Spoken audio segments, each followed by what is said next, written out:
اعوذ باللہ من الشیطان الرجیم، بسم اللہ الرحمن الرحیم۔ سورۃ البقرہ ہے جی، آیت نمبر 245۔ من کون ہے؟ غلظی جو، یقرض وہ قرض دے، مضارع ہے، واحد ہے، مذکر ہے، غائب ہے، وہ قرض دیتا ہے اللہ اللہ کو، یقرض اللہ جو اللہ کو قرض دے، قرضاً حسناً اچھا قرض، فیضاعفہ بڑھا دے اس کو اللہ، فا تو ہو ضمیر ہے، فا حرف ہے، اصل لفظ ہے یضاعف، یضاعفہ کا مطلب ہے وہ بڑھاتا ہے، لہو اس کے لیے، اضعافن بڑھانا، کثیرتن کثرت سے، اضعافن کثیرتن، قرضن حسنن، یہ دونوں جو ہیں یہ مرکب توصیفی ہے، صفت بیان کر رہا ہے، حسنہ قرض کی، کثیرہ اضعاف کی، اور دونوں اسم ہیں، اور دونوں جو ہیں وہ نکرہ ہیں۔ اضعافن کثیرتن، کئی گنا بڑھاتا ہے۔ اچھا جی، اللہ کہتے ہیں کون ہے جو اللہ کو قرض حسنہ دے، اور اللہ قرض حسنہ کو اس کے لیے کئی گنا بڑھا دے۔ کیا ہے قرض حسنہ؟ صدقات، جو صدقات ہم اللہ کی راہ میں کرتے ہیں، اللہ سبحانہ و تعالیٰ کا احسان ہے ہم پر، اللہ اسے اپنی طرف قرض قرار دیتے کہ جو تم نے میری راہ میں پیسے خرچ کیے وہ مجھ پر قرض ہے، میں تمہیں لوٹاؤں گا، اور اتنا نہیں لوٹاؤں گا جتنا تم نے دیا، اضعافن کثیرہ، بہت زیادہ کر کے لوٹاؤں۔ اور اسی زیادہ کو نبی صلی اللہ علیہ وسلم نے بیان کیا کہ اخلاص کے ساتھ جو اللہ کی راہ میں آدھی کھجور خرچ کرے گا، اللہ کریم اسے قیرات یا قیراتان اس کا بدلہ دیں گے۔ صحابہ نے کہا اللہ کے نبی صلی اللہ علیہ وسلم قیرات کیا ہے؟ آپ نے کہا احد پہاڑ۔ تو اضعافن کثیرہ یہی ہے۔ ایک اور حدیث میں آپ صلی اللہ علیہ وسلم نے ارشاد فرمایا، جب تم صدقہ کرتے ہو تو ضرورت مند کے ہاتھ میں جانے سے پہلے وہ اللہ کے ہاتھ میں جاتا ہے، اور اللہ اس صدقے کی پرورش اس طرح کرتے ہیں جس طرح تم اپنے بھیڑ کے بچے کی کرتے، یہاں تک کہ جب تم اللہ سے ملو گے تو اللہ تمہیں کئی گنا کر کے لوٹائے۔ 700 گنا تک تو اللہ کہہ چکے ہیں، اور اس پر اللہ کہتے ہیں میں جس کے لیے چاہوں مزید بڑھا دوں، کم از کم 10 گنا ہے، کم از کم۔ اور قرآن میں جو کاؤنٹنگ میں بیان ہوا 700 گنا، اور پھر اس پر اللہ نے کہا میں جس کے لیے چاہتا ہوں مزید بڑھا دوں۔ تو اضافے کا انحصار حسن نیت پر، مقدار پر نہیں ہے، حسن نیت پر۔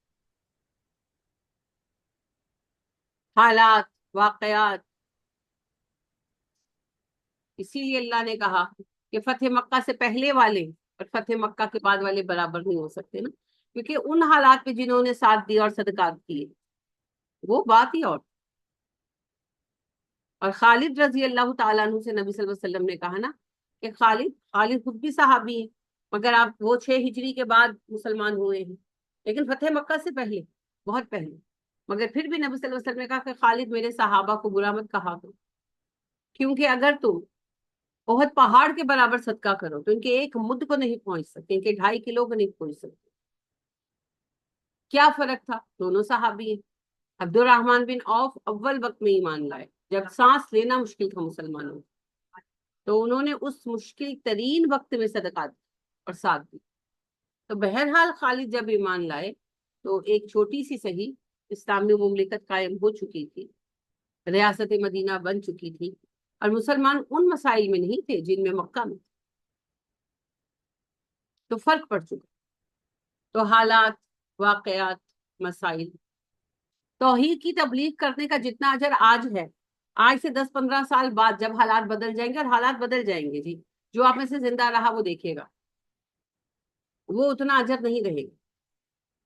ہاں، اور جتنا اجر یہ مولانا مودودی جیسے علماء لے گئے ہیں وہ ہمیں نہیں ملنے والا، کیونکہ انہوں نے اس وقت کی بات کہی جب کوئی سننے کو تیار نہیں۔ ابھی تو چیزیں پھر بڑی کنٹرول ہو گئی کافی حد تک، کم از کم ایک ایسا گروہ اٹھ پڑا ہے جو اب آواز اٹھا رہا ہے کہ ہاں یہ غلط ہے، ہاں یہ غلط۔ تو حالات، واقعات اور اخلاص، یہ وہ چیزیں ہیں جو کسی صدقے کے اجر کو ڈیفائن کرتی ہیں، اور اس کا حساب رکھنے والا ہے اللہ، یہ ہم نہیں کر سکتے، اللہ بہتر جانتے۔ تو صدقات کا یہاں اللہ نے ترغیب دی ہے، کیوں دی ہے؟ کیونکہ جنگ میں صدقات کی ضرورت تو پڑے گی، جنگ بغیر مال کی نہیں ہو سکتی۔ ابھی جب کہتے ہیں نا پاکستان کے میزائل کا کیا فائدہ، نہیں وہ ایٹم بم کا سوری کیا فائدہ، غوری میزائل کا کیا فائدہ، ٹینکوں کا کیا فائدہ اگر فلسطین کو نہیں بچا سکتے؟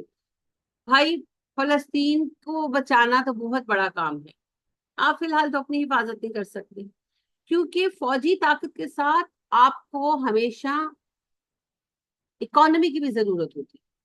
ہاں، آپ فلسطین کو کیا بچائیں گے؟ آج اللہ نہ کرے پاکستان پہ حملہ ہو جائے، آج ہو جائے اگر پاکستان پہ حملہ، خدا نہ کرے، تو مجھے آپ یہ بتائیں آپ کی اکانومی کیسے چلے گی؟ آپ تو پہلے ہی مرے پڑے ہیں۔ اچھا، دوسری بات بتائیں، آپ کی فوج ٹرانسپورٹ کیسے کرے گی؟ فوج کو ٹرانسپورٹ کرنا ہوتا ہے نا، ایک جگہ سے دوسری جگہ پہنچنا ہوتا ہے نا، اور خالی ہاتھ تو نہیں اٹھ کے چلے جانا، سسرال تو نہیں جا رہے، جنگ پہ جا رہے ہیں، ہتھیار ہیں، گولے بارود سب کچھ ہے، کیسے ٹرانسپورٹ کرنا ہے؟ ٹرینز چلتی ہیں آپ کی تو پیا یہ بھی بند ہو گئی ہے، کیسے کیسے ٹرانسپورٹ کریں گے؟ لینڈ کروزروں پہ کریں گے؟ نہیں ہو سکتا نا، بہت سیریس مسئلہ ہے، بہت سیریس مسئلہ ہے۔ تو یہ کہنے کی باتیں ہوتی ہیں، جنگ میں جو ایک بڑی آزمائش ہوتی ہے وہ ہوتی ہے اکانومی، تو ظاہر حالت جنگ میں اکانومی اس طرح نہیں چل رہی ہوتی، تو پھر آپ کی اکنامیکل بیک بون کیا ہوگی؟ کیسے جنگ کو سپورٹ کریں گے؟ جنگ کے حالات میں ملکوں کو کیسے چلائیں گے؟ جو آرمی گئی ہے اس کو کھانا چاہیے، سپاہی لڑ سکتا ہے مگر بھوکا نہیں لڑ سکتا، بھائی کہنے کی باتیں، یہ ہم نے محاورے بنائے ہوئے کہ جی وہ بھوکے جا کے لڑتے تھے۔ ہاں، وہ نغمہ ہوا کرتا تھا نا، وہ بچوں سیر کرائی تم کو پاکستان کی، تو وہ جب سندھ پہ آتے ہیں تو کہتے ہیں کہ یہ ہے وہ خطہ جہاں راجہ داہر کا ٹولہ تھا، یہاں محمد بن قاسم اللہ اکبر بولا تھا، ٹوٹی ہوئی تلواروں میں کیا بجلی تھی کیا شعلہ تھا۔ نہیں، ٹوٹی ہوئی تلواریں لے کر نہیں آئے تھے، ان کا دماغ خراب تھا، آل تھرو دا وے وہ عرب سے اٹھیں گے، سعودی عرب سے اٹھیں گے اور سندھ میں آئیں گے ٹوٹی ہوئی تلواریں لے کر، ان کو کتے نے کاٹا تھا؟ پاگل سمجھتے ہیں آپ ان کو؟ لشکر آیا تھا بھائی، لشکر آیا تھا، 2 لشکر ہارے بھی تھے، 2 اٹیکس فیل ہوئے تھے، تیسرا اٹیک کیا تھا محمد بن قاسم نے، تو آپ کو لگتا ہے ایسے ہی آگے تھے؟ کہانیاں بنائی ہوئی ہیں ہم نے، صرف بدر میں ایسا ہوا تھا، اور وہ بھی اس وجہ سے ہوا تھا کہ جنگ کی تیاری نہیں تھی، قافلہ پکڑنا مقصود تھا، تو اس لیے جنگ کی تیاری کی نہیں تھی، قافلہ پکڑنے کے لیے کتنے لوگ چاہیے تھے، اس لیے تیاری نہیں تھی، خیال ہے آپ کا؟ ہاں یہ درست ہے کہ اقلیت اکثریت پر غالب آئی ہے، ہمیشہ مسلمانوں کی تعداد کم تھی پر تیار تھے بھائی، ویل آرگنائز تھے۔ کہانیاں صلاح الدین ایوبی نے کون سی تیاریاں کی اور جا کر جو ہے القدس کو چھڑا لیا، نہیں جی القدس کو چھڑانے کے لیے بڑا لمبا کام چلا، بڑی تیاری کی تھی، تعداد کم تھی پر ویل آرگنائز تھے، ویل ٹرینڈ تھے، ویل اکوپڈ تھے، ویل آرمڈ تھے، ایسے نہیں ہے، خیال ہے آپ؟ ایسا نہ ہوتا تو اللہ پاک کبھی نہ کہتے کہ اپنے ہتھیار بنا کے رکھو، گھوڑے باندھ کے رکھو، اپنی طاقت بنا کے رکھو دشمنوں کے لیے۔ تو جب آپ کا فائنینس رنگ نہیں کر رہا ہوگا تو کام کیسے چلے گا؟ اور آپ کا فائنینس تو کیسے رن کرے گا؟ آپ کی ساری دولت تو چند ہاتھوں میں سمٹی ہوئی ہے، جس کی وجہ سے ہم اپنا نارمل فائنینس رن نہیں کر پا رہے۔ تو اگر اللہ نہ کرے سوچے کہ ایک جنگ لگ جائے، کیسے ملک چلے گا؟ نہیں چل پائے گا نا، کیونکہ جنگ کی صورت میں اندرونی انتشار نہیں ہونا چاہیے، اور انتشار تو ہوگا، کیونکہ جب روٹی نہیں ملے گی تو انتشار تو ہوگا، اور سپاہی بھی محاذ پر نہیں لڑ پائے گا، کیسے لڑے گا؟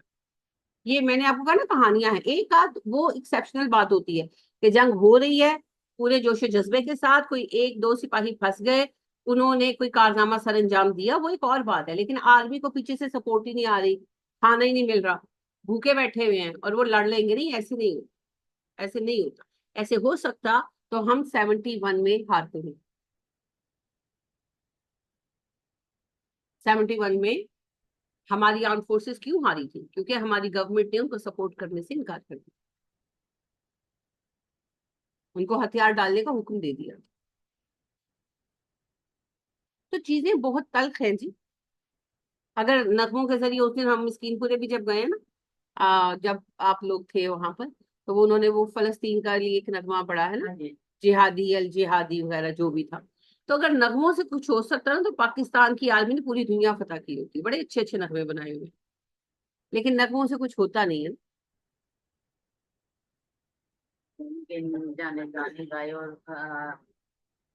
جی 65 کے حالات اور تھے، 65 کے حالات اور تھے. بدقسمتی سے 65 کے بعد ہی جرنل ان کی نظروں میں چڑھے. یعنی کہ جب انہوں نے 65 میں پاکستان نے منہ توڑ جواب دیا، ٹھیک ہے پولیٹیکل سچویشن کچھ اور تھی، اور پولیٹیکلی ہم ایک طرح ہار ہی گئے تھے. اس کا سبب بھی تھا کہ ایوب خان صاحب تھے نا 65 میں، وہ فوجی جرنل تھے، پولیٹیشین نہیں تھے. تو اس پر تبصرہ کیا تھا دا ٹائمز میگزین نے کہ پاکستان نے میدان جنگ میں جیتی ہوئی جنگ شملہ کی میز پر ہار دی. شملہ میں مذاکرات ہوئے تھے نا، تو انڈیا کے پولیٹیشینز آئے تھے اور ہماری طرف سے فوجی تھے. تو فوجی پولیٹیشین نہیں ہوتا، اس میں پولیٹیکل سینس نہیں ہوتی نہیں.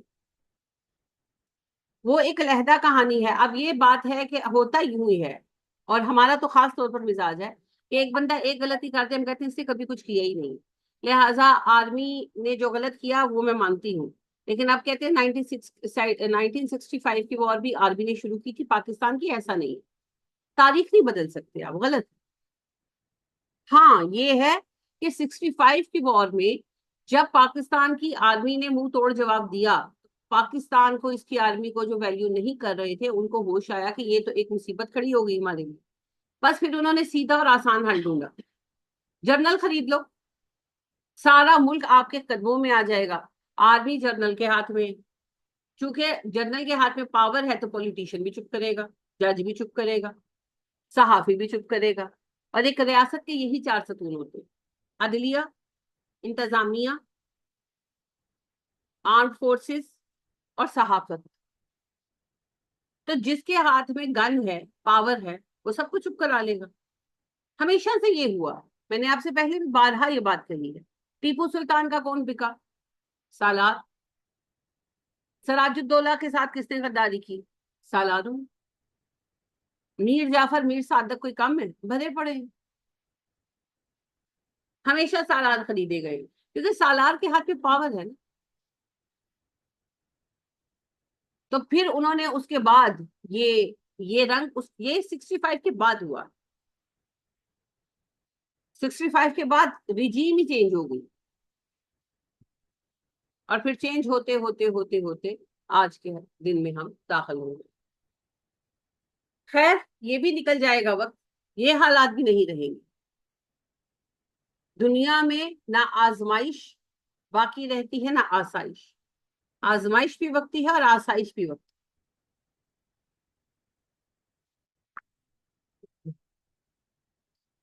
تو جو فائنینس کا سسٹم ہے نا اسلام میں، اس کا سب سے بڑا حکومت کا source of income, revenue generation, زکوٰۃ اور صدقات، سود نہیں ہے.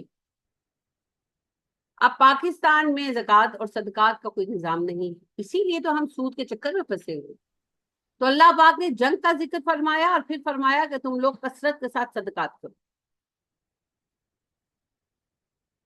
تو لہذا صدقات ہونے چاہیے، یہ بہت ضروری ہے. ہر اہم کام پر صدقات ہونے چاہیے. اور اگر آپ رزق میں اضافہ چاہتے ہیں تو صدقہ کریں، آپ کے رزق میں برکت آئے گی.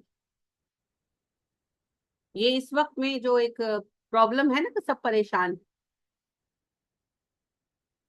انہیں کیا کرنا چاہیے؟ ہم سب کو صدقہ کرنا چاہیے. سب صدقہ کریں، کم مال میں سے صدقہ کریں، اللہ اس میں برکت ڈال دے. رزق کے دروازے بتائے تھے میں نے، یاد ہے کسی کو؟ کسی کو یاد نہیں. اسی لیے پھر بعض اوقات میرا دل چاہتا ہے کہ کیا بتاؤں ان کو، کیا فائدہ.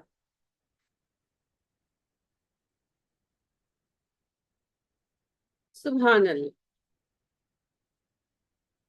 اللہم ارزقنی صبرا.